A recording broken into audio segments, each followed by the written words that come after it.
भविष्य का दूसरा नाम है संघर्ष।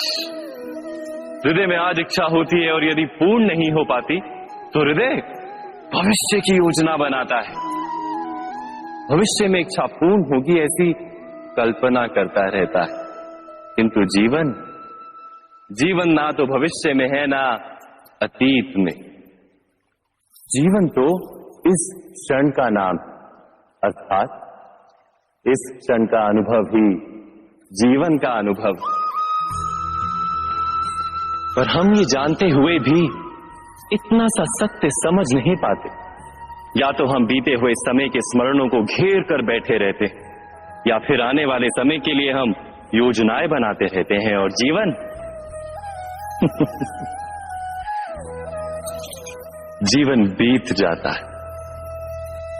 एक सत्य यदि हम हृदय में उतार लें कि ना हम भविष्य देख सकते हैं, ना ही भविष्य निर्मित कर सकते हैं, हम तो केवल धैर्य और साहस के साथ भविष्य को आलिंगन दे सकते हैं, स्वागत कर सकते हैं भविष्य का। तो क्या जीवन का हर पल जीवन से नहीं भर जाएगा? स्वयं विचार कीजिए।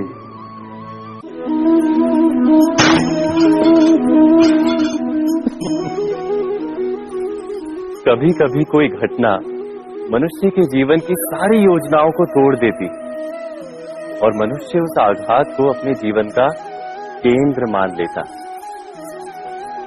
पर क्या भविष्य मनुष्य की योजनाओं के आधार पर निर्मित होते हैं? नहीं। जिस प्रकार किसी ऊंचे पर्वत पर सर्वप्रथम चढ़ने वाला उस पर्वत की तलाई में बैठकर जो योजना बनाता है, क्या वही योजना उसे उस पर्वत की चोटी तक पहुंचाती है?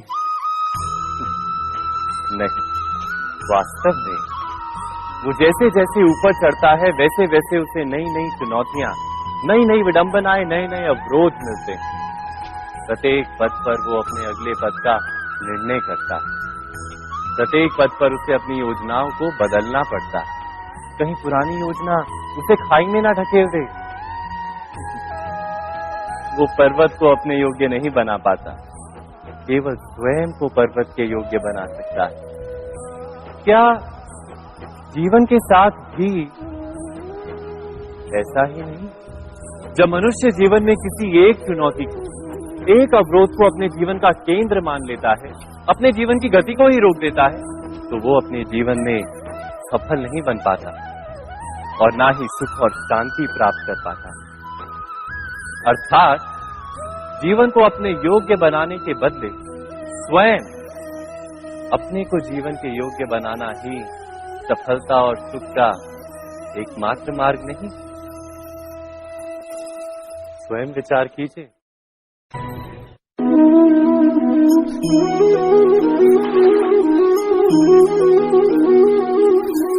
पिता सदा ही अपने संतान के सुख की कामना करते, उनके भविष्य की चिंता करते रहते।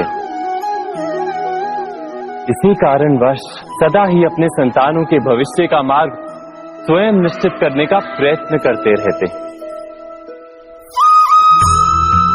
जिस मार्ग पर पिता स्वयं चला है, जिस मार्ग के कंकड़ पत्थर को स्वयं देखा है, मार्ग की छाया, मार्ग की धूप को स्वयं जाना है, उसी मार्ग पर उसका पुत्र भी चले, यही इच्छा रहती है हर पिता की।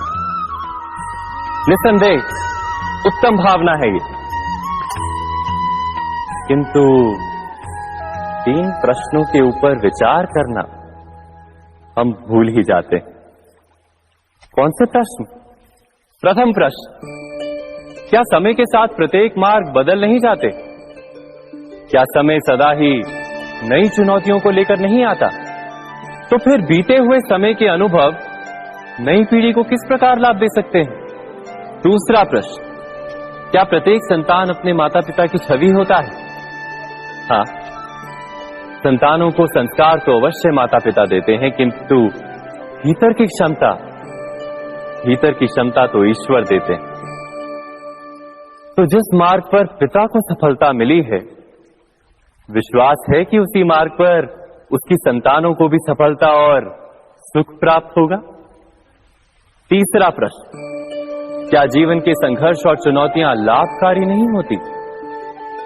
क्या प्रत्येक नया प्रश्न एक नए उत्तर का द्वार नहीं खोलता? तो फिर संतानों को नए नए प्रश्नों, संघर्षों और चुनौतियों से दूर रखना, ये उनके लिए लाभ करना कहलाएगा या हानि पहुंचाना?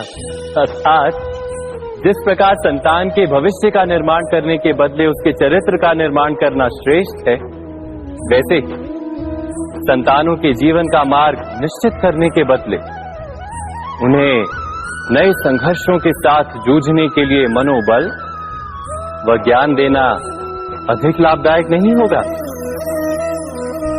स्वयं विचार कीजिए।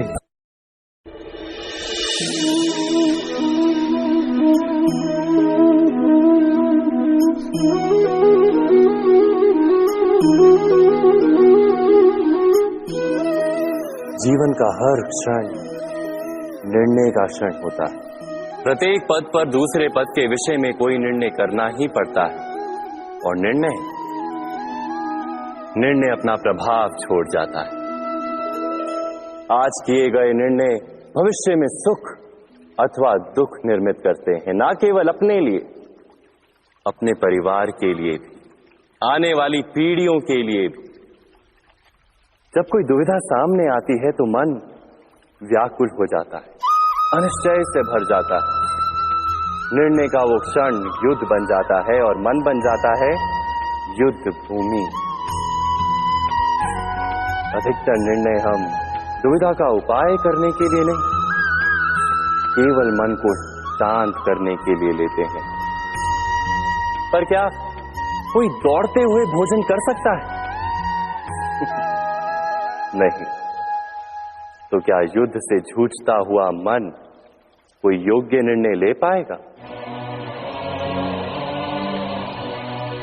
वास्तव में शांत मन से जब कोई निर्णय करता है तो अपने लिए सुखद भविष्य बनाता है।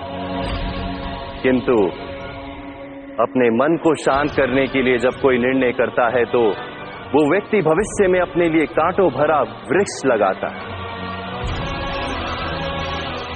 स्वयं विचार कीजिएगा।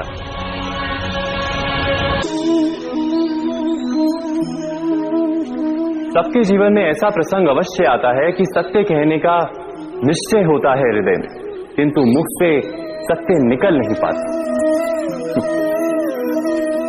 कोई भय मन को घेर लेता है। किसी घटना अथवा प्रसंग के बारे में बात करना या फिर स्वयं से कोई भूल हो जाए उसके बारे में कुछ बोलना, क्या ये सत्य है? नहीं, ये तो केवल तथ्य है। अर्थात जैसा हुआ था वैसा केवल बोल देना सामान्य सी बात।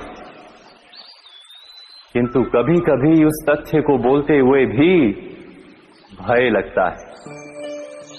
कदाचित किसी दूसरे की भावनाओं का विचार आता है मन, दूसरे को दुख होगा ये भय भी शब्दों को रोकता है। तो ये सत्य क्या है? क्या हमने कभी विचार किया है? जब भय रहते हुए भी कोई तथ्य बोलता है तो वो सत्य कहलाता है। वास्तव में सत्य कुछ और नहीं, केवल निर्भयता का दूसरा नाम है। और निर्भय होने का कोई समय नहीं होता, क्योंकि निर्भयता आत्मा का स्वभाव है। अर्थात क्या प्रत्येक क्षण सत्य बोलने का क्षण नहीं होता?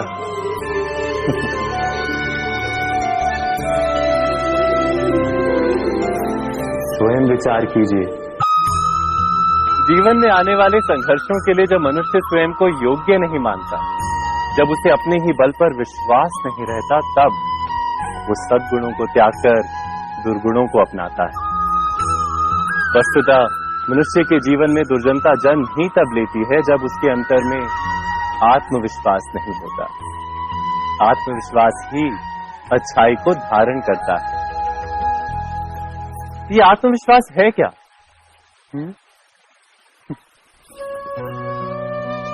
जब मनुष्य ये मानता है कि जीवन का संघर्ष उसे दुर्बल बनाता है, तो उसे अपने ऊपर विश्वास नहीं रहता। वो संघर्ष के पार जाने के बदले संघर्ष से छूटने के उपाय ढूंढने लगता है। किंतु जब वो ये समझता है कि ये संघर्ष उसे अधिक शक्तिशाली बनाते हैं, ठीक जैसे व्यायाम करने से देह की शक्ति बढ़ती, तो प्रत्येक संघर्ष के साथ उसका उत्साह बढ़ता है। अर्थात आत्मविश्वास और कुछ भी नहीं, मन की स्थिति जीवन को देखने का दृष्टिकोण मात्र है, और जीवन का दृष्टिकोण तो मनुष्य के अपने वश में होता है। स्वयं विचार कीजिए।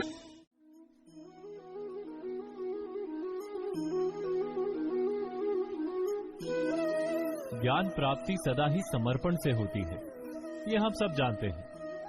किंतु समर्पण का वास्तविक महत्व क्या है? क्या हमने कभी विचार किया? मनुष्य का मन सदा ही ज्ञान प्राप्ति में विभिन्न बाधाओं को उत्पन्न करता है।